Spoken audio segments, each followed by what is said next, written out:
ರಾಜಧಾನಿ ಬೆಂಗಳೂರಿನ ಜನರಿಗೆ ಮತ್ತೆ ದರದ ಬರೆ. ತರಕಾರಿ ದರ ಗಗನಕ್ಕೇರ್ತಾ ಇದೆ. ಬೆಂಗಳೂರಿಗರ ಜೇಬಿಗೆ ಇದು ಕತ್ತರಿ ಹಾಕ್ತಾ ಇದೆ. ತರಕಾರಿ ಸೊಪ್ಪಿನ ದರ ದಿನದಿಂದ ದಿನಕ್ಕೆ ಏರಿಕೆ ಆಗ್ತಾನೇ ಇದೆ. ಕೆಜಿ ಬಿಟ್ಟು ಈಗ ಕಾಲ್ ಕೆಜಿ ಮೊರೆ ಹೋಗುವಂತ ಒಂದು ಪರಿಸ್ಥಿತಿ ಈಗ ಗ್ರಾಹಕರು ಕಂಗಾಲಾಗಿದ್ದಾರೆ. ವ್ಯಾಪಾರಿಗಳಂತೂ ಹೈರಾಣಾಗಿದ್ದಾರೆ. ತರಕಾರಿ ಸೊಪ್ಪಿನ ದರ ದಿನದಿಂದ ದಿನಕ್ಕೆ ಏರಿಕೆ ಆಗ್ತಾ ಇದೆ. ಈಗ ಕೆಜಿ ತೆಗೆದುಕೊಳ್ಳೋದಿರಲಿ, ಕಾಲ್ ಕೆಜಿ ಕೊಡಿ ಸಾಕು ಅಂತ ಗ್ರಾಹಕರು ಈ ವೇಳೆ ದುಪ್ಪಟ್ಟು ದರದಿಂದ ಕಂಗಾಲಾಗಿದ್ದು, ಕಾಲ್ ಕೆಜಿಗೆ ಮಾತ್ರ ತೃಪ್ತಿ ಪಡಬೇಕಾದಂಥ ಪರಿಸ್ಥಿತಿ ಗ್ರಾಹಕರದ್ದು. ಒಂದು ಕಡೆ ಮಳೆ ಕೊರತೆಯಿಂದಾಗಿ ತರಕಾರಿಗೆ ಬಿಸಿ ತಡ್ತಾ ಇದೆ. ಮುಂದಿನ ದಿನಗಳಲ್ಲಿ ಬೆಲೆ ಏರಿಕೆ ಆತಂಕ ಇನ್ನಷ್ಟು ಹೆಚ್ಚಾಗಬಹುದು ಅನ್ನುವಂಥ ಆತಂಕ ರಾಜಧಾನಿ ಬೆಂಗಳೂರಿನ ಜನರಿಗೆ ಮತ್ತೆ ದರದ ಬರೆ. ತರಕಾರಿ ದರ ಗಗನಕ್ಕೇರ್ತಾ ಇದೆ. ಬೆಂಗಳೂರಿಗರ ಜೇಬಿಗೆ ಕತ್ತರಿ ಬೀಳ್ತಾ ಇದೆ. ತರಕಾರಿ ದರ ಭಾರಿ ಹೆಚ್ಚಾಗ್ತಾ ಇರುವಂಥದ್ದು. ಮಳೆ ಕೊರತೆಯಿಂದಾಗಿ ತರಕಾರಿಗೆ ತಟ್ಟಿರುವಂಥದ್ದು ದರದ ಬಿಸಿ.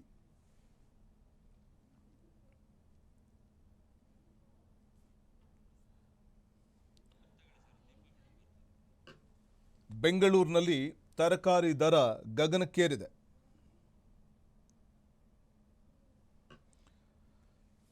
ಇನ್ನು ಸಹಜವಾಗಿಯೇ ಗ್ರಾಹಕರಿಗಂತೂ ಇದು ಬಿಸಿಯನ್ನು ತಡ್ತಾ ಇರುವಂಥದ್ದು. ಗ್ರಾಹಕರ ಜೇಬಿಗಂತೂ ಕತ್ತರಿ ಬೀಳ್ತಾ ಇರುವಂಥದ್ದು. ಕಳೆದ ಕೆಲವು ದಿನಗಳಿಂದ ಸುರಿದಂಥ ಮಳೆ, ಮಾರುಕಟ್ಟೆಗೆ ಸರಬರಾಜು ಕಡಿಮೆಯಾಗಿರುವುದು, ಇದೆಲ್ಲವೂ ಕೂಡ ದುಪ್ಪಟ್ಟು ದರ ಆಗಲಿಕ್ಕೆ ಕಾರಣವಾಗ್ತಾ ಇದೆ.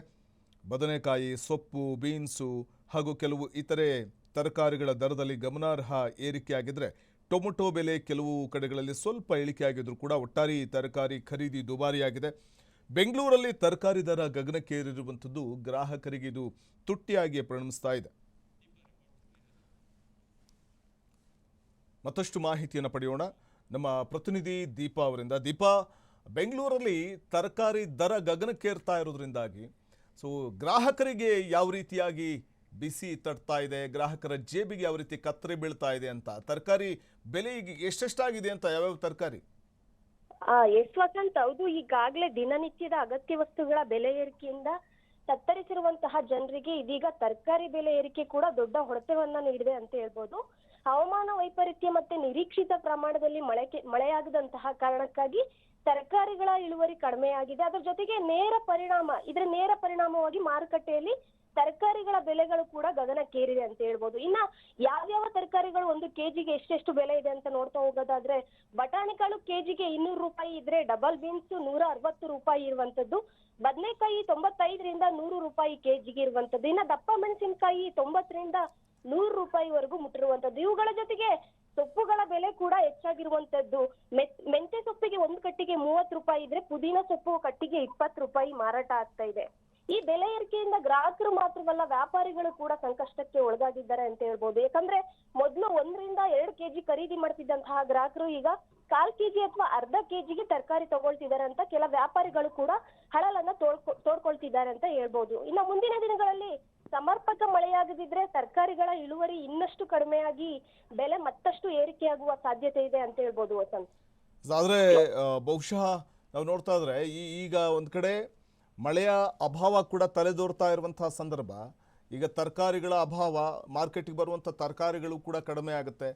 ಹಾಗಾಗಿ ಜನಸಾಮಾನ್ಯರಿಗೆ ಈಗಾಗಲೇ ಅಗತ್ಯ ವಸ್ತುಗಳ ದರ ಏರಿಕೆ ಆಗಿರುವಂಥದ್ದು ನಾವು ನೋಡ್ತೀವಿ. ಪೆಟ್ರೋಲ್ ಡೀಸೆಲ್ ದರ ಏರಿಕೆ ಆಗಿರುವಂಥದ್ದು, ಅಡುಗೆ ಅನಿಲ ಸಿಲಿಂಡರ್ಗಳ ದರ ಏರಿಕೆ, ಇದ್ರ ನಡುವೆ ಈಗ ತರಕಾರಿ ದರ ಕೂಡ ಏರಿಕೆ ಆಯಿತು ಅಂತಂದ್ರೆ ಗ್ರಾಹಕರ ಪರಿಸ್ಥಿತಿ ಏನಾಗಬೇಡ ಅಂತ.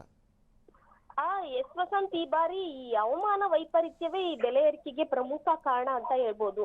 ನಿರೀಕ್ಷಿತ ಪ್ರಮಾಣದಲ್ಲಿ ಮಳೆಯಾಗದಂತಹ ಕಾರಣಕ್ಕೆ ಈ ಕೆಲವೊಂದು ಜಿಲ್ಲೆಗಳಲ್ಲಿ ತರಕಾರಿಗಳ ಬೆಳೆಗಳ ಇಳುವರಿ ಕಡಿಮೆ ಆಗಿದೆ. ಸೊ ಇದರಿಂದ ಹೆಚ್ಚಿನ ತಾಪಮಾನದಿಂದ ಬೆಳೆಗಳು ಒಣಗ್ತಾ ಇದೆ. ದೀಪಾ, ಬಹುಶಃ ನಾವು ಈ ತರಕಾರಿ ದರ ಏರಿಕೆ ಆಗ್ತಾ ಇರುವಂಥದ್ದು ಅದನ್ನು ತಗೊಳ್ಳೋದಕ್ಕೂ ಕೂಡ ಹಿಂದೆ ಮುಂದೆ ನೋಡುವಂಥ ಪರಿಸ್ಥಿತಿ ಎದುರಾಗ್ತಿರೋದು ನೋಡಿದ್ರೆ ಬಹುಶಃ ಮುಂದಿನ ದಿನಗಳಲ್ಲಿ ಬರೀ ಪುಸ್ತಕದಲ್ಲಿ ನೋಡಿ ತೃಪ್ತಿ ಪಡ್ಕೊಳ್ಬೇಕಾ ಅಂತ ಈ ತರಕಾರಿಗಳನ್ನ.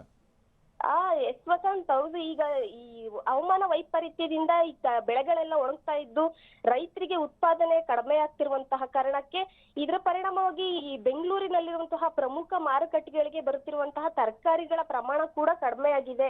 ಇದರಿಂದ ಎಲ್ಲಾ ಗ್ರಾಹಕರು ಕೂಡ ಈ ತರಕಾರಿಯನ್ನ ಕೊಡೋದಕ್ಕೆ ಹಿಂದೆ ಮುಂದೆ ನೋಡ್ತಾ ಇದ್ದಾರೆ ಅಂತ ಹೇಳ್ಬೋದು ವಸಂತ್. ಧನ್ಯವಾದ ದೀಪಾ ತಮ್ಮ ಮಾಹಿತಿಗಾಗಿ.